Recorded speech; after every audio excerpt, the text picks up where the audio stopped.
வணக்கம் guys, உங்கள் MJ பவி Asia கோப்பையோட மூன்றாவது போட்டி என்ன நடந்திருக்குன்றதை பார்ப்போம்.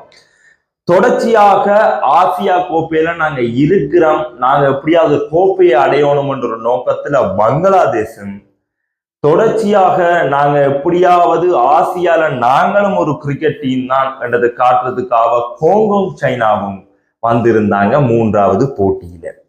முதல்ல டோஸ் வின் பண்ணின நம்முடைய பங்களாதேஷ் அணி, நீங்க வாங்க மச்சான் கிரிக்கெட்டுக்கு, நீங்க டொஸ்ஸ நாங்க வின் பண்ணிட்டோம், நீங்க முதலாவது பேட்டிங்க்கு வாங்கன்னு கூப்பிட்டு இருந்தாங்க.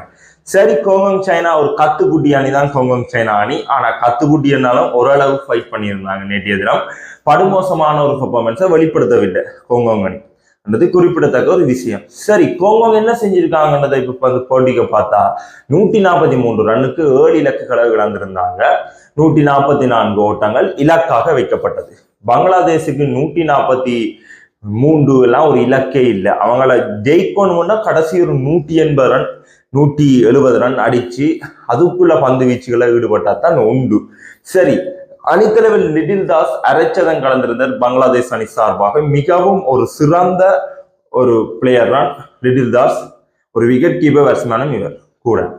சரி, தொடர்ச்சியாக இவருடைய பெர்ஃபார்மன்ஸ் நல்லா இருக்கிறதால பங்களாதேஷ் நேற்று ஒரு சரிவில இருந்து மீட்டு கொண்டு வந்திருந்தாங்கன்னு தான் சொல்லணும். சரிவன்னு சொல்லலாது, ஒரு மிடில் ஆர்டர் மணிக்கும் ஒன் டவுன் பேட்ஸ்மேன் என்ன செய்யணுமோ அது சிறப்பாக செஞ்சு கொடுத்திருந்தார் பங்களாதேஷுக்கு. பங்களாதேஷுக்கு இந்த ஆசியா கோப்பை இந்த பீரோல மிகவும் முக்கியமான ஆட்கள் உள்ளது ஆப்கானிஸ்தான், ஸ்ரீலங்கா அணி.